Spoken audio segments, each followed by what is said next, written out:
Democrats are the Dragon Queen. They are the Dragon Queen. You know, last week we saw, not just in my Stanford address where they tried to start trouble, where the administration tried to start trouble and kind of shut me down and get people upset, but we had my friend on, Michael Loftus, the comedian, who told you how he couldn't get his stuff sold because he was a right-winger, his TV stuff sold, so they want to silence him. We saw Jenna Ellis, now Mrs. Reeves, Jenna Ellis Reeves, was blocked on Facebook for supporting Matt Walsh in his anti-abortion fight. We see all these people being thrown off. We see people using power without thinking about the fact that power contradicts the very things they're trying to achieve. And you know, I know they started out, or at least in their hearts, want to do good. I know they want to reverse racist policies of the past, but the left has become truly, truly wicked in their racist ideas.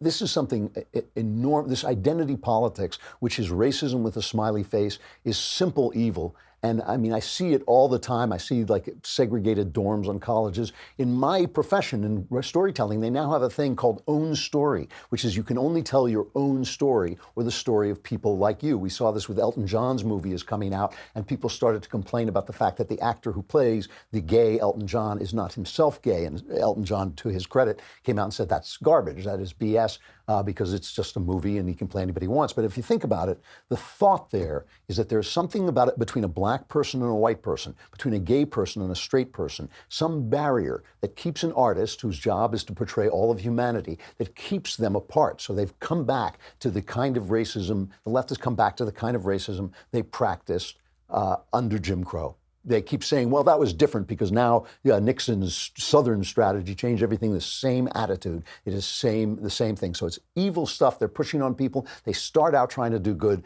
They wind up doing evil because they feel that they have got what's right, and they're going to eliminate all choice, eliminate all voices on the other side. And that is the journey of the Dragon Queen in Game of Thrones. What we should have been doing, instead of going on and saying, I didn't want this person to take the throne, and I didn't do this, and why didn't they say this on Twitter, which is what conservative Twitter looked like. We should have been saying, oh, look, the Democrats are the Dragon Queen. They have started out trying to do good, and now they're so convinced that only their way is good that they are going to enforce that on everybody else. And what the Queen says is they don't get to decide. Those people that she's liberating, she's going to liberate them, and they don't get to decide what's good because she knows what's good. She's a leftist. She becomes a leftist.